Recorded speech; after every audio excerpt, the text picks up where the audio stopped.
پەیوەندیان دۆستانە و ڕۆحی دگەل هەرێما کوردستانی یەن فەڕەنسایەک و ئەڤڕۆ یەکش ئاخفتنن وەزیرە بەرگریە فەڕەنسا بوو کە لە باژێرێ هەولێرێنە بەریانەهاژی بە بەرفرەی گوڵەباغی ئاماژە پێکرد دەربارەی تەمام ئەوان مشارێن پەیوەندیان دیرۆکی یەن استراتیژیان دنابەرە فەڕەنسای و هەرێما کوردستانی و دە ساڵن و هەتاندا زیاتر یعنی گرانیاخوا دروست کردیە دنابەرە هەردوو ئالیاندا دەربارەی وێ مژارێ بۆچی هەرێما کوردستانی گرنگە بوو فەڕەنسا یان بۆچی فەڕەنسا گرنگیە بە هەرێما کوردستانی دەدەن تنێ بابەتێن سیاسی دیبلۆماسینە یان بابەت و مژارێندنژی هەنە دەربارەی وێ مژارێ مەمێوانەکە بەڕێز ئازاد مستەوفی ڕۆژنامەنویس و شروعبەکاری سیاسی لە پاریسا پایتەختە فەڕەنسای گەلمەدا دەبیتن بەڕێز مستەوفی شەو باش و بخێراتیش بۆ کوردستان 24 بەخێر بێ سپاس کە لەگەڵ کوردستان 24 بەڕێز مستەوفی ئەبا هەر هەمان پرسیار بکەم کە هاوکارم وتی بۆچی هەرێمی کوردستان بۆ فەڕەنسا گرنگە و فەڕەنسا بۆچی بۆ هەرێمی کوردستان گرنگە و بەرژەوەندی هاوبەشانە چین کە دۆستایەتێکی ڕۆحی لە نێوان هەردوو وڵاتدا دروست کردووە. منی سلااو ڕێزم هەیە بۆ ئێوەی بەڕێزان و هەروەها بۆ بنەرانی تەلەڤیزیۆنی کوردستان 24ش شتێکە دوولایەنەیە هەم بۆ هەرێمی کوردستان و هەمیش بۆ فەڕەنسا لەباری مێژووی ئەگەر بگەڕێنەوە فەڕەنسا یەکێک لەو هێزانە بووە کە دەستی هەبووە لە لەدبوونی کوردستان دەستی هەبووە لەو وەزعی کە ئێستا کورد تایەتی و هەروەها یەکێک لەو وڵاتانە بوو کە بەشێک لەو ناوچەیە ئێستەیش هەر فەڕەنسا خۆی بەخاوەن ئەزانێت یعنی پێی وایە لە جیاتەوە ئەمریکا بێت ڕووسیا بێت بەریتانیا بێت دەربارەی کوردستان قسەیە بکات ئەمە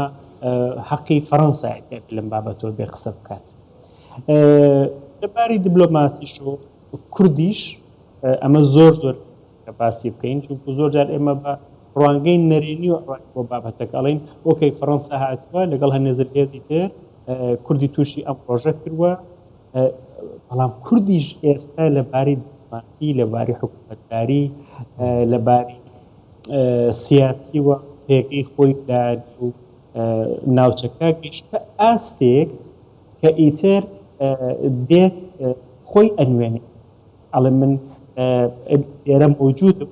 بە حیساب بۆ بکەیت لە ئاستێکی سەر وایە سەردانی کوردستانێک وەکو ساڵانیە بە بەرپرسێکی سادەی سەربازی بێن ئەو خەریتەی ئەو ناوچەیە بگۆڕن کارناسێک بنێرن بە دڵی خەریتەکە بگۆڕێت ئێستا سەرکۆمار دێت زیری بەرگری دێت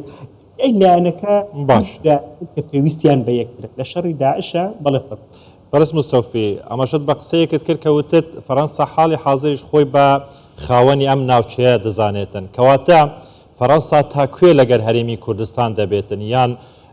دەیەوێت هەرێمی کوردستان بەرەو چه ئاراستەیەک ئاراستە بکاتن بۆ ئەوەی بگات بە ئامانجەگەی یان ئەو ئامانجە گەورەیە کە هەیە دەمێکە کاری لەسەر دەکاتن بیپێکێتن ئەمەی کە فەڕەنسا یاخود هەرزل هێزێکی تر چ بەرنامەیەکیە چ خەریتەیەکی داناوە بۆ ئەو نەوچایە ڕاستەکەی لامنی کورد گرنگ نییە لامنی کورد گرنگ ئەوەیە کە کورد خۆی چێت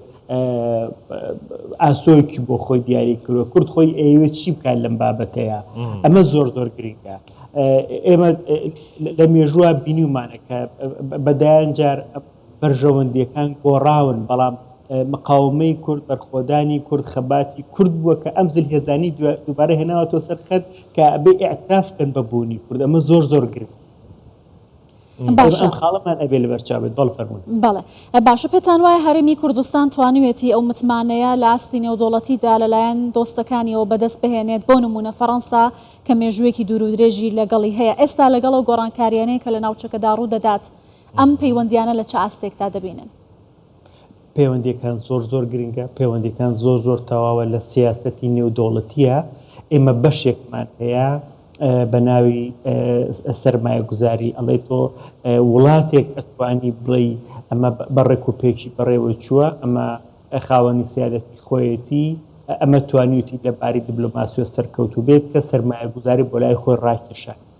هەرێمی کوردستانی عێراق یەکێکە لەو بەشانی توانوێتی سەرنجی زلی هەزەکان و هەروەتر فەڕەنسا بۆ لای خۆی ڕابکێشێت لەبەر ئەوەی کە ئەوان هاتوون لەوێ سەرمایە گوزاریان کردووە بە دەیان و سەدان کۆمپانیان هەیە کە لەوێن و خەریک شتبنن ئەم بەرژەوەندی ئابوووریانەیە کە لە پاری سیاسی و دیبلۆماسی وڵاتان پێکەوە گرێ. باشە ئەی چۆن هەرێمی کوردستان مارکتینگ لەو پەیوەندە سیاسی و دیبلۆماسی و بازرگانی و ئابووریانە دروست بکاتن کە ئێستا خۆت ئاماژەت پێکرد بۆ ئەوەی پەل بەهاوێژرێتن بۆ شتی گەورەتر بۆ ئارمانجی گەورەتر لە ناوچەکەیە؟ ئەکرێت ئەمە زۆر بە باشی ئەکرێت، بەڵام ئەمەشمان لەبیر بێت کە هەرێمی کوردستان هەرێمێکە لە حکوومەتی عێراق. زۆر جار ئەیوێت هەنگاوی گەورە و ئەرێنی بهاوێژێت و منیش ئاگادارم، بەڵام حکوومەتی عێراق ئەگەر لە بیرمان مابێت تەنان لە شەڕی داعیشیشە زۆر یارمەتی سەربازی ئاهات بۆ کوردستان کە بەغا پێشی پێکرد. ئێستەی شەروت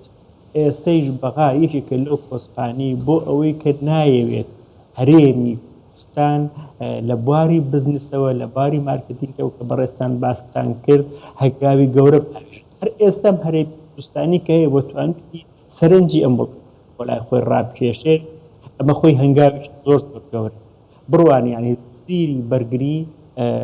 وڵاتێکی هێزم و فەڕەنسا دێتە ناوچەیە کە خۆی فدراڵە حکوومەت هەرێمی کوردستان ئەمە ڕاستیانە بزانین ئەمە خۆی گەورەترین دەستکەوتی دیبلۆماسیە کە ئەگەر کورد بتوانێت لە هەرێمی کوردستان عێراق یارمە بزمە بتوانێت ئەم ناوچە بپارێزێت بێگومان ئەوگاوە بەڕێزشان باستان ئەتوانێت پاوێژێت. باشە بەڕێز مستەفی هەرێمی کوردستانێکی سەقامگیر لە نێو عێراقێکی ئاڵۆزدا بەردەوام جێگەی سەرنجی دۆست و هاوڕێکانی هەرێمی کوردستان بۆ لە وڵاتانی جیهان بە تایبەتی کە دێنە عێراق دێن لە هەرێمی کوردستان ئەمێننەوە شەوەکەی دێنە هەرێمی کوردستان ئەمێننەوە و لەوێ بەردەوامی بە پرۆسە دیبلۆماسیەکانیان دەدەن. تا چەند دەمە گرنگە بۆ هەرێمی کوردستان لە ناوچەکە داتوانوێتی بەو شێوازە سەقامگیری و ئاسایش بپارێزێت و هەروەها ببێتە نمونەیەکیش بۆ پاراستنی ئاسایش و سەقامگیری لە ڕۆژهەڵاتی ناوەڕاستە. لە بیرم ناچێت لە شەڕی داعشا بوو بەرپرسێکی ئەمریکی هاتە عێراق و هەولێر داوای کرد کە هەولێر بمێنێتەوە هەر لەگەڵ عێراقا بێت.